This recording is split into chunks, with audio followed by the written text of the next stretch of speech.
ఈ గ్రౌండ్లు కూడా పట్టే కాదు, ఇంకా మన వాళ్ళంతా యువత కూడా అంత కసిగా ఉన్నారని చెప్పి కూడా మీకు తెలియజేస్తున్నాను. ఇంకోటి మేజర్గా వచ్చి ఇంకా 12 రోజులు ఉన్నాయి తమ్ముళ్ళు. 12 రోజులు కూడా మనం కసిగా పనిచేయాలి. ప్రతి ఒక్కరం కూడా మనం ఏం చేయాలి, ఏం చేస్తే బాగుంటుందో అందరం కూడా మనం కష్టపడాల్సిన అవసరాలు ఉన్నాయి. కాబట్టి ప్రతి ఒక్కరం కూడా ఈ 12 రోజులు చేసి మంచి మెజారిటీతో ఒంగోలులో మళ్ళా టీడీపీ తెలుగుదేశం జెండా ఎగరాలని చెప్పి కూడా మీ అందరినీ కూడా కోరుతా ఉన్నాం. కాబట్టి నేను మన వాళ్ళంతా కూడా మన నియోజకవర్గం వాళ్ళందరూ ఉన్నారు కాబట్టి దానికి ఒకసారి నేను మన లోకేష్ గారిని అడుగుతా ఉన్నా.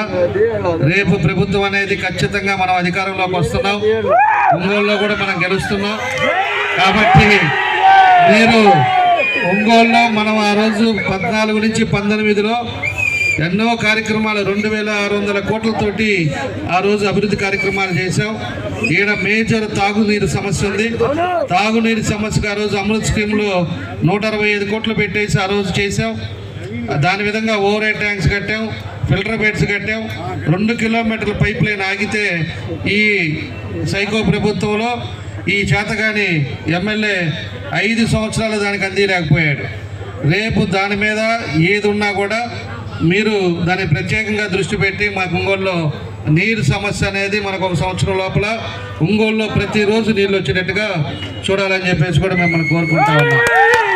అదేవిధంగా రెండవది వచ్చేసి పోతురాజు కాలువ. ఇక్కడ ఒంగోలులో వర్షం పడితే అనేక ఇబ్బందులు ఉన్నాయి. పోతురాజు